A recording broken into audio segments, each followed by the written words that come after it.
সভায় দীর্ঘদিন BJP IT সেলে কাজ করেছেন। আগামী 16ই ফেব্রুয়ারি আমাদের রাজ্যে বিধানসভা নির্বাচন অনুষ্ঠিত হবে। এই বিধানসভা নির্বাচনে বিজেপিকে পরাস্ত করার জন্য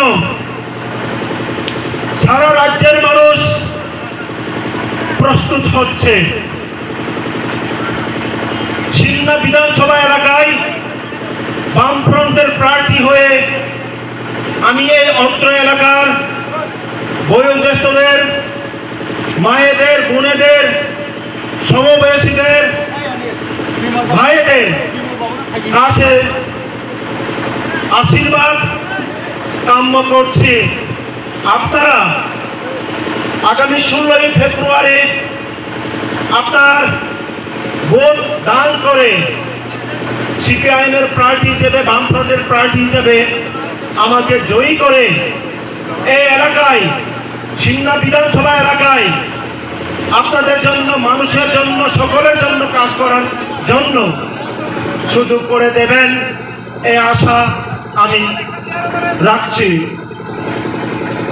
আমি আপনাদের সামনে কিছু তথ্য এবং কিছু আবেদন উপস্থাপন করব।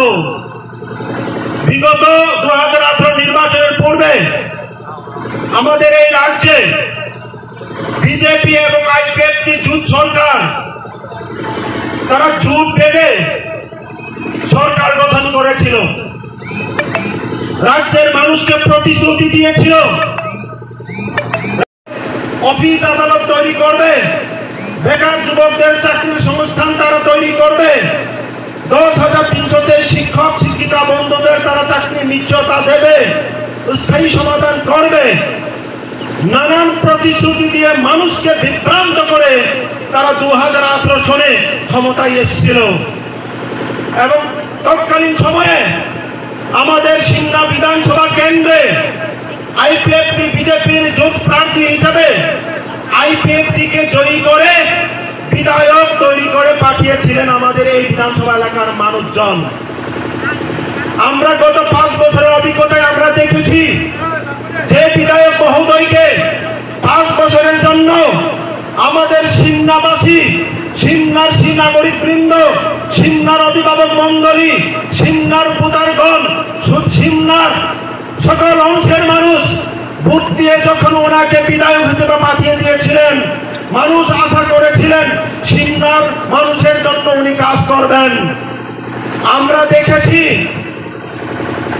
বিজেপি আইপিএফটি জোটের যিনি বিধায়ক, তিনি জনগণের আশীর্বাদকে, জনগণের যে রায়কে অপমানিত করে উনি নিজের দায়িত্ব থেকে সরে দাঁড়ালেন এবং সিন্নার মানুষ অভিভাবকত্বহীন হয়ে পড়েছিল।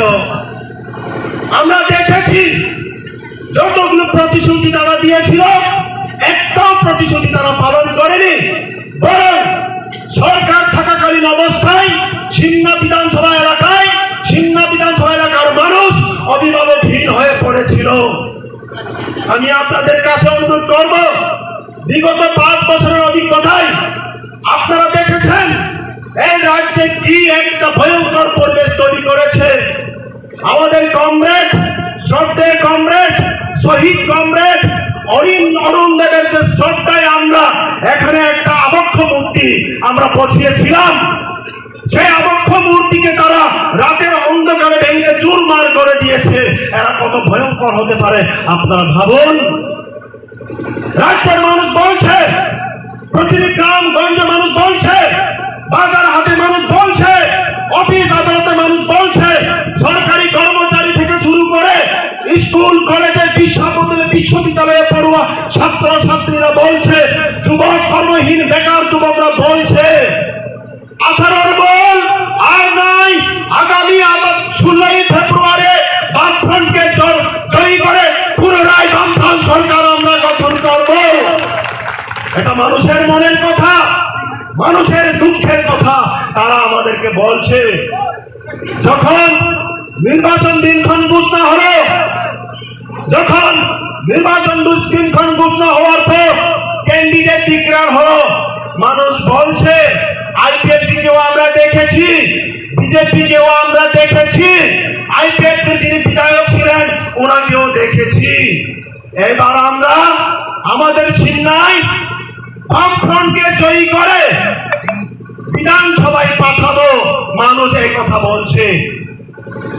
আমি মানুষের আশীর্বাদ নেওয়ার জন্য যখন বামফ্রন্ট আমাকে মনোনীত করলো, মানুষের আশীর্বাদ নেওয়ার জন্য আমি যখন পাড়ায় পাড়ায় ঘুরলাম, বয়স্কদের সাথে কথা বললাম, যুবদের সাথে কথা বললাম, মেহনতি মানুষের সাথে যখন কথা বললাম, কর্মচারী বন্ধুদের সাথে আমার যখন কথা হয়, ওনারা বলছেন আমাদের অভিজ্ঞতা হয়েছে ভাই, এইবার আর না, এইবার সারা রাজ্যের সাথে এই সিমনাতেও বামফ্রন্টের প্রার্থীকে বিজয়ী করে তারা বিধানসভায় পাঠাবে, এইটাই মানুষের শপথ। এবং আমরা বিশ্বাস করি বামফ্রন্ট কখনো মিথ্যা কথা বলেনি, আমরা কখনো মিথ্যা কথা বলিনি। 2018 নির্বাচনের পূর্বেও আমরা মিথ্যা কথা বলিনি, মানুষকে বলবার চেষ্টা করেছিলাম বিজেপি আইপিএফটি জোট মানুষকে মিথ্যা কথা বলছে শুধুমাত্র আপনার ভোট পাওয়ার জন্য।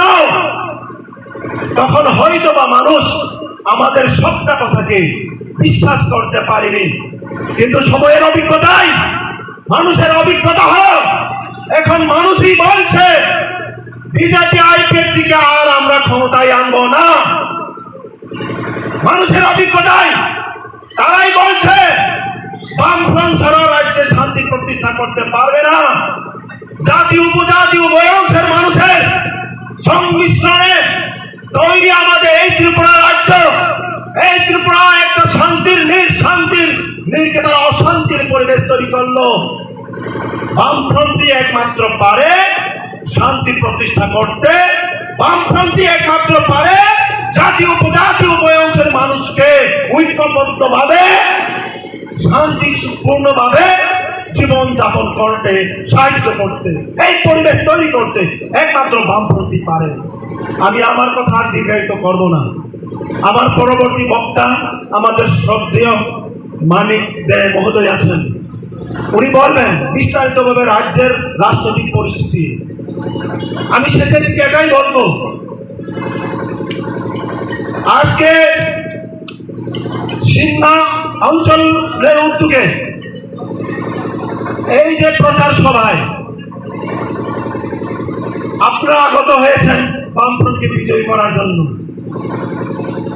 এবং এই মাইকের মাধ্যমে সাউন্ডের মাধ্যমে যারা 2018-তে বিজেপি করতেন, বিজেপির বন্ধুরা কেউ বা বাইক বাহিনীতে জয়েন করেছেন তার কর্মসংস্থানের আশায়, আমি মনে করি না তারা সবাই খারাপ।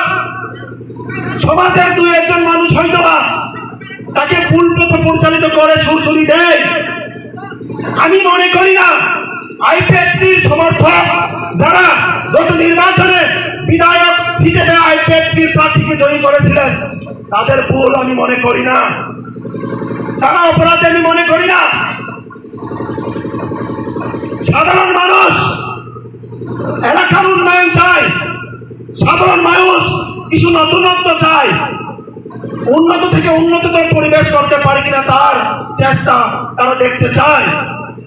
কিন্তু তারা এখন দেখেছে সমাজ অবক্ষয়ের দিকে চলে যাচ্ছে, রাস্তাগুলো ভেঙে চুরমার খান, স্কুলে শিক্ষক নেই, মাস্টার নেই, উন্নয়নের পরিকাঠামো কোনো কিছু হয় নেই, পুস্তক।